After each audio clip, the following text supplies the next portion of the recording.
हम सोच रहे हैं कि यूएसए शिफ्ट हो ही जाते हैं। आपके अंदर अगर टैलेंट है और आपके अंदर मतलब जुनून है पैसा कमाने का, तो आपकी सैलरीज की कोई लिमिट नहीं है यूएस के अंदर। तो सबसे बड़ा डिसएडवांटेज, जर्मनी में कैरियर ग्रोथ जो है वो बहुत स्लो है। यूएस में मतलब लाइफ ऑन द एज है, बड़ा रिस्क है, चलते रहो, मतलब जब तक ठीक चल रहा है, जिस दिन झटका लगा लग गया। तो जर्मनी की सबसे बड़ा डिसएडवांटेज जो है वो यही है कि आपका जो करियर ग्रोथ है वो बहुत स्लो है। एंड यूएस में बेटर सैलरीज हैं एंड बेटर मोबिलिटी ऑप्शंस हैं जो अभी हम आपसे बात करेंगे, बट इमिग्रेशन लॉस तो यही है और यही ट्रुथ है। Hello guys and welcome back to our channel. तो हम लोग अभी अभी अपनी यूएसए ट्रिप से आए हैं, जिसके ब्लॉग्स बहुत जल्दी आने वाले हैं। हम लोगों ने भेज दिए हैं अपने एडिटर को, बस वो जैसे ही एडिटिंग होगी तो सब पता चल जाएगा। But because this is a informative channel और हम ट्राई करते हैं कि आपको टाइम टू टाइम सारी इन्फॉर्मेशन देते जाएं, तो this time it's about dependent spouse के लिए कौन सी ऐसी opportunity, like which country is better, USA versus Germany, वो एक चीज है। And also which is very important for our audience, like professional growth कौन सी कंट्री में ज्यादा बेटर है। और सबसे इम्पॉर्टेंट अभी, क्योंकि बहुत सारे चेंजेस आ रहे हैं यूएसए में, अमेरिका में, तो वो जो इमिग्रेशन लॉज हैं वो कौन से अच्छे हैं दोनों कंट्रीज में से। तो ऑफ कोर्स ये थोड़ा दीपक भी बताएगा बिकॉज वी जस्ट केम। तो बेसिकली हम बात करेंगे जो कि स्पाउस है। जनरली जब इंडिया से कोई बाहर जाता है तो उसके स्पाउस भी हो या उसका स्पाउस भी साथ में रहते हैं, उनके लिए क्या कैरियर अपॉर्चुनिटीज हैं दोनों देशों में। क्योंकि जो पहला बंदा मूव कर रहा है या बंदी मूव कर रही है तो वो कुछ ना कुछ जॉब लेके, या जनरली एज ए स्टूडेंट जो भी जाते हैं तो एक जॉब ले लेते हैं। जो दूसरा पीछे से साथ में आता है डिपेंडेंट, उसके लिए क्या ऑप्शंस हैं दोनों देशों के अंदर, कैसी पॉलिसीज हैं उनके लिए, क्या कहाँ पे आसान है कहाँ पे मुश्किल है, उनके लिए आगे फ्यूचर में कैरियर ग्रोथ कौन से देश में अच्छी है, उस बारे में बात करेंगे। हाँ, तो बिना कुछ टाइम वेस्ट करे वीडियो स्टार्ट करते हैं। Like share and subscribe. Like share and subscribe कर लो क्योंकि बहुत अच्छे अच्छे वीडियोस आने वाले हैं। लेकिन स्टार्ट करने से पहले, बिकॉज हम जब भी कोई वीडियो बनाते हैं तो हम बहुत ज़्यादा पर्सनल एक्सपीरियंस उसमें डालने की कोशिश करते हैं ताकि आप भी उसको अच्छे से समझ पाओ और हम जो एक्चुअली बताना चाह रहे हैं वो भी हम अच्छे से एक्सप्लेन कर सकें। तो जब हम बात कर रहे थे तो वी थॉट ऑफ कि जब हम छोटे थे या फिर जब तक हम अब्रॉड मूव नहीं हुए, तो जितने भी लोग जाते थे लाइक मामा के बच्चे या अड़ोस पड़ोस के अब्रॉड, तो हमने कभी भी ये नहीं सोचा था कि यार उनका जो स्पाउस होगा, डिपेंडेंट स्पाउस होगा, वो उसकी जॉब पॉसिबिलिटीज क्या है, क्या उसका करियर बंद हो जाएगा, खत्म हो जाएगा, आगे वो क्या जॉब या क्या जॉब करेगा या करेगी, ये सब चीज हमारे दिमाग में कभी नहीं आती थी, राइट। बस यही लगता था, अरे वाह यार ये तो बाहर जा रहे हैं, बढ़िया दवा के नोट छापेंगे, काम खत्म। पर हाँ, लेकिन बड़ा पर्सपेक्टिव कभी नहीं सोचा था पहले, ऑफ कोर्स। लेकिन तो अब चीजें समझ में आती कि हाँ, दोनों के पॉइंट ऑफ व्यू से क्या क्या चीजें जरूरी है। हाँ, लेकिन जब मैं मूव हुई यहाँ पर तब हमें पता चला कि हाँ यार, मतलब दिस इज वेरी इंपॉर्टेंट कि जब आप दो लोग मूव कर रहे हैं तो दोनों की कैरियर अपॉर्चुनिटी होनी चाहिए। एक जन का कैरियर जो है वो खत्म नहीं होना चाहिए फॉर एनी रीजंस, कोई भी इमिग्रेशन लॉज हो या कुछ भी हो। तो आज हम लोग उसी बारे में बात करेंगे, प्लस सेकेंड चीज जो मैंने बताई अबाउट कैरियर अपॉर्चुनिटी, राइट। तो चलो फिर हम सबसे पहला पॉइंट सबसे पहले शेयर करते हैं, वो ये है कि डिपेंडेंट स्पाउस की क्या कैरियर अपॉर्चुनिटीज हैं यूएसए वर्सेस जर्मनी। तो पहले दीपक यूएसए के बारे में बताओ। तो यूएस में जनरली मोस्टली मैं बात करूंगा जो skilled as a skilled worker जो लोग जाते हैं, इंजीनियर्स या डॉक्टर्स, तो उनके बारे में, डॉक्टर्स का नहीं पता मुझे, इंजीनियर्स का पता है। तो मैक्सिमम लोग, ज्यादातर लोग H1B वीजा पे जाते हैं, और जो H1B वीजा पे उनके स्पाउस को वीजा मिलता है वो H4 वीजा मिलता है। यूएस में स्पाउस वीजा पे काम करना अलाउड नहीं है, जो कि बहुत बड़ा डिसएडवांटेज मैं मानता हूँ। मान के चलो आप हस्बैंड वाइफ हो, उसमें से हस्बैंड या वाइफ को यूएस में जॉब मिल गई, वो वहाँ मूव करते हैं, दूसरा बंदा साथ में जाता है डिपेंडेंट वीजा पे, वो इंडिया में दोनों जॉब कर रहे थे, तो उसको छोड़ के जाके वहाँ पे मतलब विदाउट जॉब रहना पड़ेगा, मतलब काइंड ऑफ पूरा टाइम घर पे। जो बहुत बड़ा डिसएडवांटेज है उसका। दूसरा लूप होल ये है कि अगर आप वहां जाके मास्टर्स करते हो, है ना, मास्टर्स कंप्लीट करने के बाद फिर आप जॉब करना स्टार्ट कर सकते हो, तो वहां पे मास्टर्स की भी, एजुकेशन की भी फीस लगती है, काफी महंगा रहता है। तो ले दे के आपको पैसे खर्च करने पड़ेंगे, टाइम देना पड़ेगा 2-3 साल का, फिर जब कंप्लीट होगी तब आप जॉब शुरू कर सकते हो। तो वो मेरे ख्याल में सब में मुझे यूएस के अंदर सबसे बड़ा डिसएडवांटेज यही लगता है कि एज ए पॉलिसी वहां पे स्पाउस वीजा पे को काम करना अलाउ नहीं है, H4 वीजा पे और जर्मनी के बारे में तुम्हारा क्या एक्सपीरियंस है? तो जैसा दीपक ने बताया, तो मोस्टली इंडियंस H1B वीजा पे जाते हैं और उनके जो स्पाउसेस ज्वाइन करते हैं वो कौन सा वीजा होता है? H4, जिसमें जॉब करने की पॉसिबिलिटीज जब भी होती है जब जो आपका स्पाउस होता है वो ग्रीन कार्ड अप्लाई कर देता है, और ग्रीन कार्ड अप्लाई करने में काफी ज्यादा जो है वो टाइम लग जाता है, एजेस लग जाते हैं। तो आप ये समझ लो तब तक आपके स्पाउस की कोई पॉसिबिलिटीज नहीं होती काम करने के लिए। वेयरएज अगर मैं जर्मनी की बात करूं तो जर्मनी में एक बहुत अच्छी चीज है, and it's not just about skilled person, जो दीपक ने बताया जैसे इंजीनियर्स हो गए, डॉक्टर्स हो गए, साइंटिस्ट हो गए, वगैरह वगैरह। यहाँ पर जो लोग ब्लू कार्ड वीजा पे आते हैं उनके स्पाउसेस जो हैं वो तुरंत की तुरंत जो है अपने डिपेंडेंट वीजा पे जॉब स्टार्ट कर सकते हैं विदाउट एनी रिस्ट्रिक्शन। इवन अगर उन्हें जॉब नहीं करना है और उसने छोटा मोटा बिजनेस स्टार्ट करना है तो वो भी कर सकते हैं, तो ऐसा कोई रिस्ट्रिक्शन नहीं है। उसके अलावा अगर आप स्टूडेंट हो, वैसे स्टूडेंट होने पे आपको जो डिपेंडेंट स्पाउस वीजा है वो थोड़ा मुश्किल से मिलता है, बहुत सारे डॉक्यूमेंट्स लगते हैं, बट अगर किसी को मिल जाता है तो उनके स्पाउस भी यहाँ पर काम कर सकते हैं एंड बिजनेस कर सकते हैं। एंड उसके अलावा अगर कोई दूसरे किसी वीजा पे आ रहे हैं तो उनके भी स्पाउस जो है वो काम कर सकते हैं। तो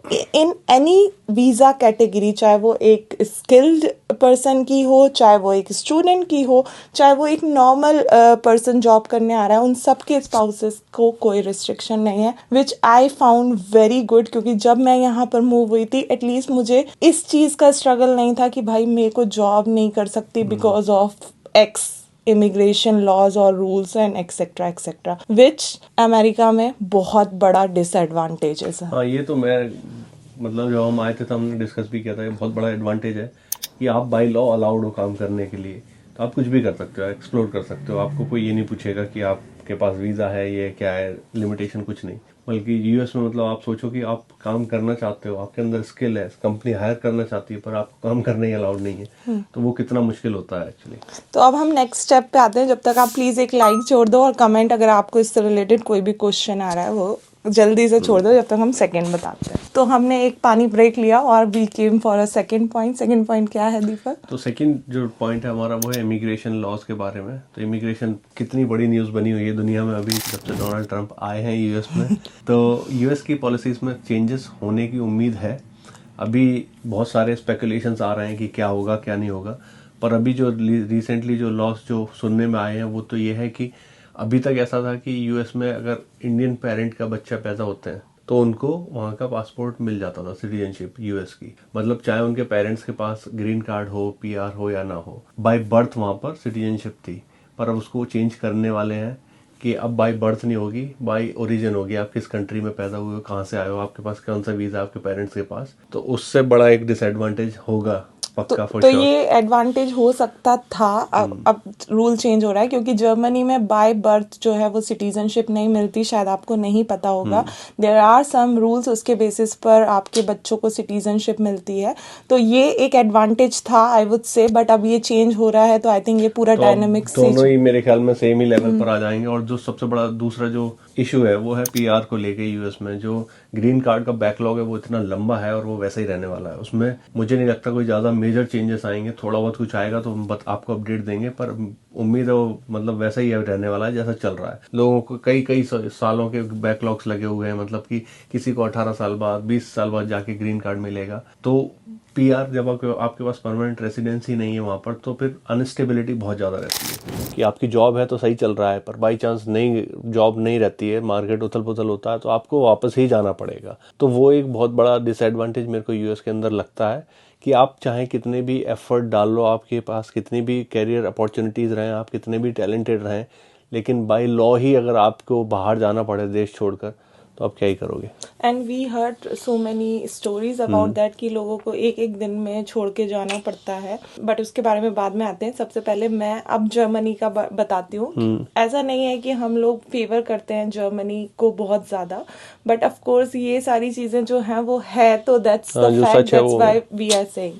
तो अबाउट जर्मनी इमिग्रेशन लॉ सबसे इम्पॉर्टेंट एंड सबसे जो बात अभी न्यूज़ पे चल रही है वो चांस एंड कार्टे या अपॉर्चुनिटी कार्ड वीज़ा जो है वो हर किसी के लिए, लाइक आप कोई भी अगर नॉन EU सिटीजन हो तो आप ये वीज़ा अप्लाई कर सकते हो, यहाँ पर 1 साल रह सकते हो, जॉब सर्च कर सकते हो, तो विदाउट जॉब वीज़ा है ये। और अगर आपको जॉब मिल जाती है तो आपका वर्क परमिट में कन्वर्ट हो जाएगा एंड देन आपकी लाइफ एकदम वैसी रहेगी जैसे एक जॉब करने वाला इंसान यहाँ पर आता है और फिर जॉब करने लगता है। तो ये एक इमिग्रेशन लॉज है। इसके अलावा अगर बात करें PR की, PR जो है वो अराउंड 22 से 24 मंथ्स में मिल जाता है। इवन सिटीजनशिप जो है वो भी 3 to 5 ईयर्स, लाइक 5 ईयर्स जो है वो नॉर्मल एवरेज, बट 3 साल में भी लोगों को मिल जाती है। तो एक एज अ बैकलॉग नहीं है, हाँ टाइम लगता है 6 महीने 8 महीने सिटीजनशिप के लिए, लेकिन मैं उस तरीके का बैकलॉग नहीं होता जो एक US में आपको एक परमानेंट रेसिडेंसी के लिए जो टाइम लगता है, एफर्ट्स लगते हैं, दैट्स सो बिग, और एकदम आपकी स्टेबिलिटी नहीं रहती। वेयरएज जर्मनी में क्या होता है, जैसे ही आपका वीज़ा एक्सपायर होने होता है तो ये लोग ऐसी चीज़ें आपको दे देते हैं जिससे आपको इमीडिएटली यहाँ से छोड़ के जाने की ज़रूरत नहीं है। तो that's a very good thing. Even मैंने तो ये तक भी लोगों का देखा है, लाइक ये बहुत डिपेंड करता है कि आपका जो ऑफिसर है वो कौन है। तो जो लोग ब्लू कार्ड में आते हैं, नॉर्मली ब्लू कार्ड में जो लोग आते हैं उनको अगर जॉब नहीं है, लाइक वो एनी केस जॉब लूज कर देते हैं, तो उनको उनके पास होता है 3 महीने का टाइम जिससे वो जॉब सर्च कर सकते हैं। बट यहाँ पर लोगों को 1 साल का टाइम दिया हाँ, है। एक्सटेंशन मिल जाता है generally depending on the situation, कौन है आपके सामने, वही मैं बोल रहा हूँ। तो अगर ओवरऑल पिक्चर देखो ना, ओवरव्यू देखो इमिग्रेशन का दोनों तरफ कंट्रीज में, तो US में बड़ा ही डिफिकल्ट सा लगता है चीज़ें, और जर्मनी में वही चीज़ बड़ी इजी लगती है कि आपको PR बहुत जल्दी मिल जाता है। सिटीजनशिप तो इतनी जल्दी मुझे लगता है US में तो कोई भूल ही जाओ, सिटीजनशिप तो मिलेगी ही नहीं, PR ही मिलेगा, बस वही काफ़ी है। तो उसके बाद आपको मतलब कि कभी कोई डॉक्यूमेंट आपका वीज़ा एक्सपायर हो रहा है तो उसके लिए आपको H1B की तरह इंडिया नहीं जाना पड़ता स्टैम्प कराने, वो यहीं पे आपकी सारी चीज़ें हो जाएंगी। आपका अगर जॉब सर्च का भी टाइम निकल गया तो आपको कुछ टाइम तक एक्सटेंशन भी मिल जाता है इजीली, वो चीज़ US में नहीं है। तो US में मतलब लाइफ ऑन द एज है, बड़ा रिस्क है, चलते रहो, मतलब जब तक ठीक चल रहा है, जिस दिन झटका लगा लग गया, वो है। दैट डजंट मीन कि हम जर्मनी को फेवर कर रहे हैं। अभी हम आते हैं US में बेटर सैलरीज हैं एंड बेटर मोबिलिटी ऑप्शंस हैं जो अभी हम आपसे बात करेंगे, बट इमिग्रेशन लॉज तो यही है और यही ट्रुथ है। हाँ, तो सबसे बड़ा डिसएडवांटेज जर्मनी में कैरियर ग्रोथ जो है वो बहुत स्लो है। तो ये जो पॉइंट है वो ये है कि लॉन्ग टर्म कैरियर ग्रोथ या अपॉर्चुनिटीज, तो जर्मनी की सबसे बड़ा डिसएडवांटेज जो है वो यही है कि आपका जो कैरियर ग्रोथ है वो बहुत स्लो है, और आपको मोस्टली यहाँ कंपनीज में लोग, इंडियंस लोग या बाहर के लोग टॉप पोजीशंस में नहीं मिलेंगे, लाइक CEO CO लेवल पर। तो ये बहुत बड़ा डिसएडवांटेज है। समहाउ मुझे ये फील होता है कि इस पर्टिकुलर फील्ड में देयर इज रेसिज्म, क्योंकि वहाँ पर लेडर पे वही लोग आगे बढ़ते हैं जो यहाँ के लोकल हैं, एंड मोस्टली मैंने जर्मन्स को ही देखा है उस पोजीशंस पे चढ़ते हुए, एंड मैंने लोगों को नहीं देखा है मतलब इंडियंस या और किसी को। उसका मेन रीजन ये नहीं है अबाउट जर्मन या English, but may be the culture wise इन लोग ने ज्यादा ये चीज अडप्ट नहीं करी है कि कोई और लोग इनको मैनेज करे। That's what I think of. हाँ, मतलब ये हमारा पर्सपेक्टिव है, ठीक है ना, इसमें सबका अलग अलग होता है। ये हमारा सोचना जो हमने देखा, सुना, समझा है आज तक, ठीक है, और डेटा भी दिखाता है कि कौन किस कंट्री में कितने सीनियर पोजीशंस पे कौन लोग हैं। वहीं US में ना कैरियर ग्रोथ बहुत रैपिड है, वहाँ पर परफॉर्मेंस बेस्ड प्रमोशंस रहते हैं, मतलब आप परफॉर्म करते जाओ, बड़ा बड़ा आपको प्रमोशन मिलेंगे। और मैंने देखे अपनी आंखों से, फर्क नहीं पड़ता आपको कितना साल का एक्सपीरियंस है, आपका क्या बैकग्राउंड रहा। मैंने देखा है लोग 15-15 20-20 साल से कंपनी मतलब एक्सपीरियंस वाले लोग बैठे हुए हैं, और 3-3 4-4 साल वाले बंदे आ रहे हैं, फटाफट मेहनत कर रहे हैं, एक्सपीरियंस ले रहे हैं और उनसे ऊपर जा रहे हैं, उनसे ज़्यादा सीनियर पोजीशन पे जा रहे हैं। ये US में है, वहाँ पर रिवॉर्ड मिलता है काम का, फर्क नहीं पड़ता आप कौन सी कंट्री से आए हो, आपका क्या बैकग्राउंड है, नहीं, अगर आप परफॉर्म कर रहे हो आप फटाफट आपकी रैपिड कैरियर ग्रोथ होगी। तो वो एक बहुत बड़ा एडवांटेज है US के अंदर। Then the important thing, like ये तो हो गई career growth, salaries, right. When we move to abroad सबसे इम्पॉर्टेंट हमारे लिए होता है सैलरी, कि आपको सैलरी कितना मिलेगा। तो एक और ये डिसएडवांटेज है जर्मनी का, ऑल्दो यहाँ पर वर्क लाइफ बैलेंस बहुत अच्छा है, 28 से 30 डेज जो है वो आपको पेड लीव मिलती है, बट उसके अलावा अगर हम यहाँ सैलरी की बात करें तो यहाँ पर सैलरीज यूएसए के मुकाबले बहुत ज़्यादा कम है। मतलब मैं तो ये भी बोल रही हूँ, मतलब स्टडी जो हम लोगों ने एक दो स्टडी देखी कि इंडियंस जो है वो एवरेज सैलरी से ज़्यादा कमाते हैं यहाँ पर, स्टिल वो सैलरी जो होती है वो बहुत कम होती है यूएस के कंपैरिजन में। So this is one disadvantage. Of course यहाँ पर बहुत सारी अच्छी चीज़ हैं, but these are some of the disadvantage. Salaries के मामले में तो यार यूएस का मतलब जवाब ही नहीं है। मतलब बोलते हैं ना, पैसे कमाने तो यूएस जाओ। आपके अंदर अगर टैलेंट है और आपके अंदर मतलब जुनून है पैसा कमाने का, तो आपकी सैलरीज की कोई लिमिट नहीं है यूएस के अंदर। अपॉर्चुनिटीज़ बहुत हैं, सैलरीज अच्छी मिलती हैं लोगों को। वो भी डिपेंड करता है ऑफकोर्स आप किस एरिया में, मतलब कैलिफोर्निया साइड में पैसे सैलरी ज़्यादा मिलती हैं, मिशिगन साइड में कम मिलती है, पर फिर भी जर्मनी के कंपैरिजन में सैलरीज यूएस में अच्छी हैं। और सबसे बड़ी बात वही मैंने जैसे पहले भी बोला था, परफॉर्मेंस बेस है सब कुछ। अगर आप परफॉर्म करोगे आपको पैसा मिलेगा, आपको ग्रोथ मिलेगी, आपको विजिबिलिटी मिलेगी। वो चीज़ यहाँ पर काफ़ी कम है क्योंकि यहाँ बड़ा ट्रेडिशनल सा सिस्टम चलता है। यहाँ पे लोगों की ना बहुत ज़्यादा डिफरेंस नहीं है सैलरीज में। एक तरह की जॉब करने वाले लोगों की सिमिलर सैलरीज हैं, similar kind of different companies के अंदर।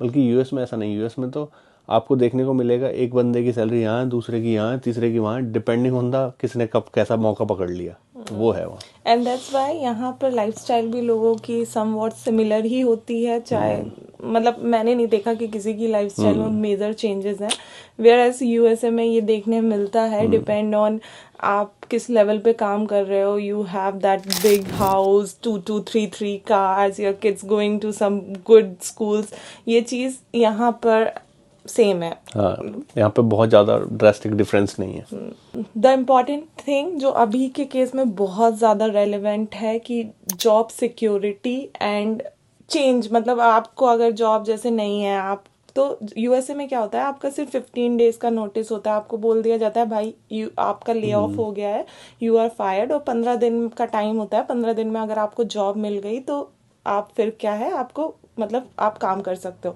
बट वहाँ पर 15 दिन में जॉब मिल जाती है। वेयर एज जर्मनी में जो है वो 3 महीने मतलब 3 महीने तो नोटिस पीरियड होता ही है, कहीं कहीं 6 महीने भी होता है। तो कंपनी ऐसे ही फायर नहीं कर सकती। आपको वो पूरा नोटिस पीरियड प्लस आपको कंपनसेशन प्लस आपको एडिशनल और पैसा प्रोवाइड करना पड़ता है, तभी कंपनी आपको फायर करती है। और फायर करने के बाद लाइक जब आपके पास जॉब नहीं होती तो आपको जॉब मिलना जो है इस केस में, अभी के केस में बहुत मुश्किल हो जाता है। If it is 1 year also तो वो भी बहुत नॉर्मल टाइम होता है। एक्चुअली वही है, यहाँ पे ना जॉब चेंजिंग का कल्चर उतना था नहीं कभी। हमेशा से लोग बहुत ही कम जॉब चेंज करते थे। वो एक बंदा किसी कंपनी में घुसा उसी में चल रहा है पहले। यूएस में हमेशा से जॉब चेंज कल्चर बड़ा मतलब डायनेमिक रहा है। लोग फटाफट जॉब चेंज करते हैं, अभी इस कंपनी में उस कंपनी में, और 15 दिन भी वहाँ पे मतलब कोई ऐसा लीगल वो नहीं है नोटिस पीरियड। मतलब एक्चुअली जहाँ तक मैंने सुना वहाँ पे लीगल नोटिस पीरियड होता ही नहीं है। 15 दिन थोड़ा एक दूसरे की अंडरस्टैंडिंग के लिए दे देते हैं कंपनी वाले भी और लोग भी, कि ठीक है कोई दूसरा ऑप्शन मिल जाए। वो यहाँ पे है कि 3 महीने, 1 महीना भी होता है आजकल तो कंपनीज के अंदर। पर फिर भी जॉब चेंज मतलब फायर करने में और हायर करने में यहाँ पे बहुत टाइम लगाते हैं, बहुत टाइम लगाते हैं। आप इमेजिन नहीं करोगे, 8-8 महीने, 1-1 साल लग जाते हैं हायर करने में लोगों को। मेरा खुद का इंटरव्यू होने के बाद मुझे 7 महीने बाद मेरा हायरिंग हुई थी। इवन जब मैंने फर्स्ट मतलब मेरे पास कंफर्मेशन आया फॉर इंटरव्यू के लिए, एंड जब तक मैं सिलेक्ट हुई उस पूरे टाइम में अराउंड 10 मंथ्स लग गए थे। तो इट्स अ बिग टाइम आपको लेके रखना पड़ता है अगर आप कोई भी इंटरव्यू देते हो। कभी कभी ऐसा होता है आपने अप्लाई किया, आप भूल गए, उसके 5 महीने बाद आपको रिप्लाई आ रहा है कि ठीक है हम कंसीडर कर रहे हैं आपको। वही चीज़। और वहाँ पे यूएस में देखो तो 15 दिन, 10 दिन, 5 दिन, मतलब ऐसा 2 महीने का तो टोटल टाइम रहता है आपको जॉब ढूंढने का। अगर आपकी जॉब चली गई H1B पे तो 2 महीने बाद निकाल देते हैं। तो आई थिंक फास्ट चीज़ें कल्चर बहुत है। फटाफट रैपिड, इंडिया जैसा माहौल है, मज़ा आता है। मतलब फटाफट चीज़ें होती हैं। लेकिन अगर मैं जॉब सिक्योरिटी की बात करूं तो ये इस केस में जर्मनी जो है वो काफ़ी अच्छा है, क्योंकि जॉब सिक्योरिटी ऑफ कोर्स मैंने जैसे बोला, फायर एक तो इजीली नहीं कर सकते हैं, और फायर कर भी दें तो उनको बहुत ज़्यादा कंपनसेशन देना होता है, काफ़ी सारा पैसा देना होता है, और कभी कभी एम्प्लॉयज़ जो है वो केस भी कर देते हैं। तो मतलब बहुत सारी सिचुएशन बहुत ख़राब होती है, तो फायर करना बहुत डिफ़िकल्ट है। ऑल्दो इस टाइम पे काफ़ी ज़्यादा ले ऑफ्स हो रहे हैं, तो ऐसा नहीं है कि नहीं होता, स्टिल ले ऑफ्स हो रहे हैं क्योंकि कंपनीज परफॉर्म नहीं कर रही हैं, प्रॉफिटेबल नहीं है, तो ले ऑफ्स हो रहे हैं। बट उनको प्रॉपर कंपनसेशन दिया जा रहा है। ये एक्चुअली अभी रिसेंटली ये चीज़ें बहुत ज़्यादा बढ़ गई हैं। मतलब जब मैं आया था तो शुरू में कोविड से पहले 3 साल तक तो मैंने ये चीज़ें कभी सुनी ही नहीं थी, ले ऑफ्स नाम की कुछ चीज़ जर्मनी के अंदर। कोविड के बाद इनकी इकोनॉमी पे भी बहुत इम्पैक्ट पड़ा है। अब ना बहुत सुनने में आ रहे हैं ले ऑफ्स, पर फिर भी उतना ईजी नहीं है किसी को फायर करना, और हायर करना तो है ही मुश्किल। लेकिन इसके अलावा एक और बहुत अच्छी चीज़ है जो यूएसए में नहीं है। इन केस आपके पास जॉब नहीं है तो आपको यहाँ की जो एजेंसी है अगेंटूर फॉर अर्बाइट, वो आपको पैसा देती है around 68 to 70% of your salary to particular time. Like किसी को 1 साल देती है, किसी को 2 वो साल डिपेंडिंग देते आपने हैं। कितने साल टैक्स पे किया हाँ, ऑलरेडी, तो social मिनिमम आपका 1-1.5 साल कुछ पीरियड होता है, उतना आप ऑलरेडी टैक्स पे कर चुके हो तो फिर आपको टाइम मिलता है। हाँ, तो अगर आपने पर्टिकुलर टाइम तक काम किया है, कंट्रीब्यूट किया है, सोशल कंट्रीब्यूशन जो कि मैंडेटरी है, तो आप कहीं ना कहीं सेव हो जाते हो। वो भी इस टाइम पे जब ले ऑफ्स जो हैं बहुत कॉमन है, तो आपको कुछ टाइम मिल जाता है और पैसे मिल जाते हैं। Like 68 to 70% is a good amount कि आप एकदम से जो है वो स्टैटर्ड नहीं हो जाओगे, अरे भाई आप क्या करें। और जैसा मैंने आपको बताया 1 साल तो एकदम मिनिमम टाइम है कि अगर आपको इंटरव्यू का कॉल भी आ जाता है से लेकर आप सिलेक्ट होते हो तो बहुत ज़्यादा स्लो हो जाता है। एंड बहुत ज़्यादा आई थिंक सिरदर्द है हम लोगों के लिए और जो बाहर के लोगों के लिए दिस ये तो थिंग। है, चीज़ें बहुत स्लो है प्रोसेस इन ओवरऑल।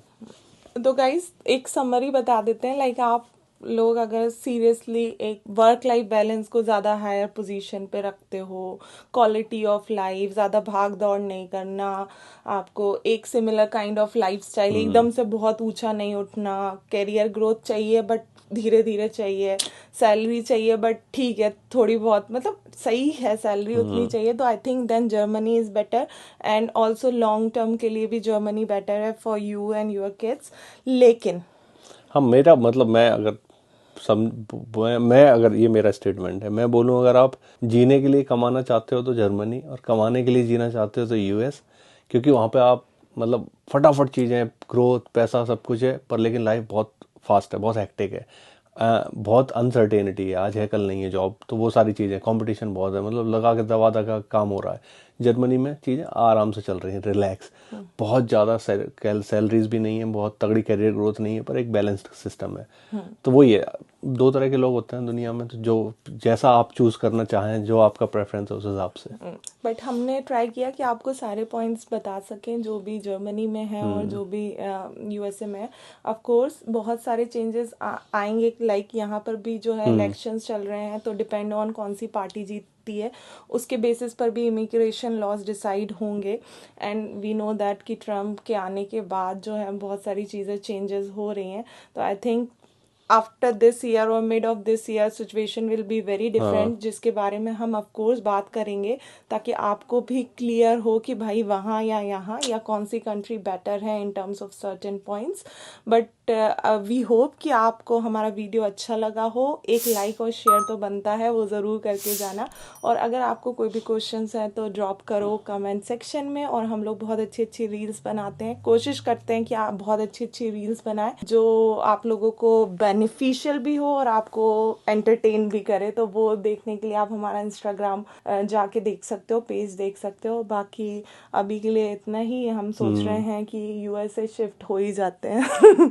पता नहीं, देखना पड़ेगा दोनों के क्या ओपिनियन है, पर हाँ ठीक है, मतलब लेकिन एक्सेप्शन हर जगह होते हैं, तो हाँ, वहाँ no. भी बैलेंस लाइफ और सिस्टम है स्लोली, और यहाँ पे भी ऐसा नहीं है कि, पर हाँ ओवरऑल इन जनरल ये था हमारा व्यू अभी तक, जितना हमने सोचा समझा देखा है खुद से, अपना खुद का एक्सपीरियंस है वो हमने आपसे शेयर किया है। तो आप बताना आपको क्या ठीक लगता है, अगर आपका खुद का एक्सपीरियंस है या आप क्या चाहते हो फ्यूचर में अपनी लाइफ से, तो कमेंट करके जरूर बताना। और कुछ क्वेश्चंस है तो वो भी आप और पूछ व्लॉग्स लेना। का वेट कर रहे हो, अगर अमेरिका व्लॉग्स का वेट कर रहे हो तो कमेंट कर देना अमेरिका व्लॉग्स, तो हमें पता चल जाएगा, तो शायद हम जल्दी पुश करेंगे उन वीडियोस को। बाय बाय फॉर नाउ, मिलते हैं बहुत जल्दी नेक्स्ट वीडियो में। Bye bye.